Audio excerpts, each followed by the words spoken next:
Hello everyone, welcome to aplusbi. This channel is all about complex numbers, and in this video we're going to be solving a very nice problem.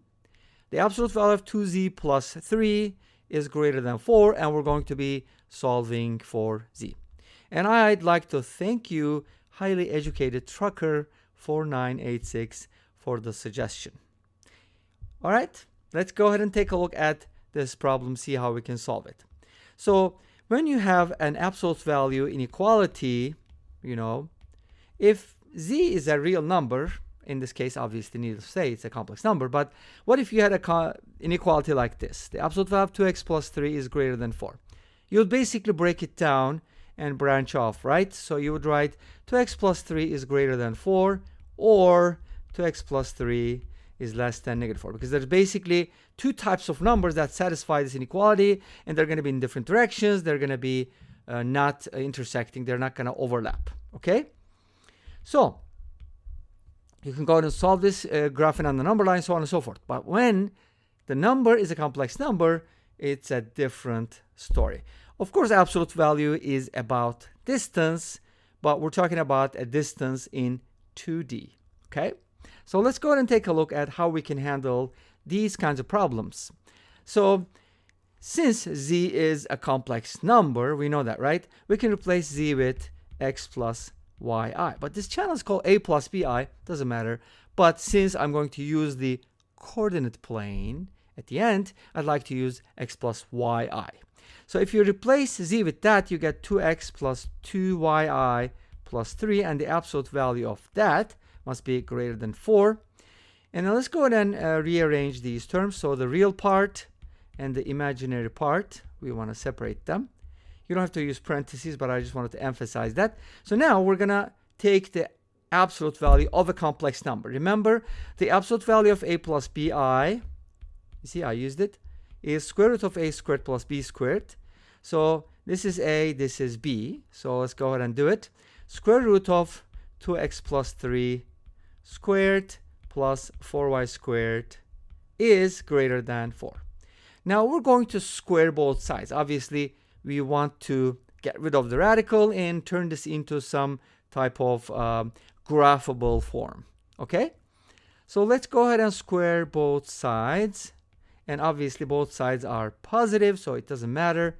We can go ahead and write this as 2x plus 3 squared plus 4y squared is greater than 16.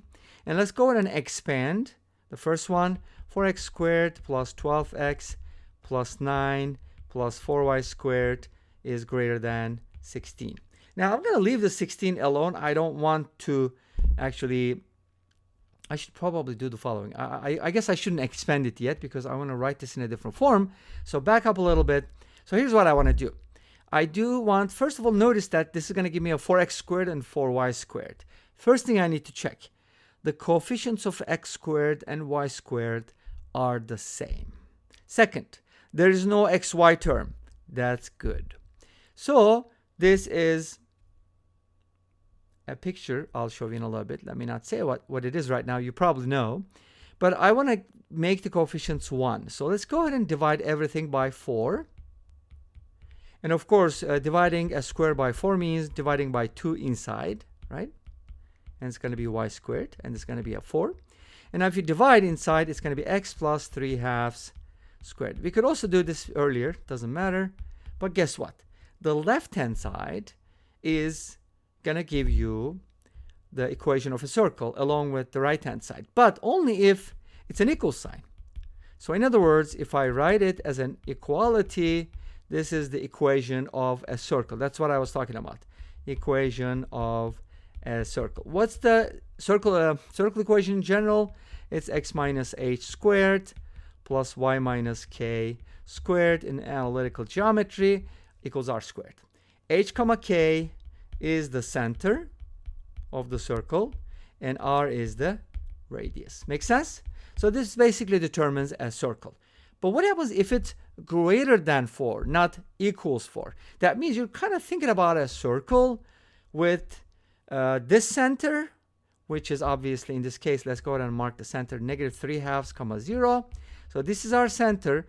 So we have a circle with this center, whose radius is going to be greater than 2, because r squared equals 4. Greater than, I said. Notice that I didn't say greater than or equal to, but it's greater than 2. Makes sense? Which means graphically this one. Yay. So basically, Desmos can graph it, by the way. Good job, Desmos. So what happens is you're basically talking about the outside region for the circle. The circle itself is not included because we don't have greater than or equal to sign. So to keep a long story short, there are infinitely many solutions. So we have to express them as a shaded region, everything except for the circle in the plane. All right? And why did I graph or plot 1, 1? Because that is one of the solutions. And you can verify that by replacing x with 1 and y with 1. You're going to notice that the sum is going to be greater than 4. So anything that satisfies it is a solution. There are infinitely many solutions. There are infinitely non-solutions. And this brings us to the end of this video. Thanks for watching. I hope you enjoyed it. Please let me know. Don't forget to comment, like, and subscribe. I'll see you next time with another video. Until then, be safe, take care, and bye-bye.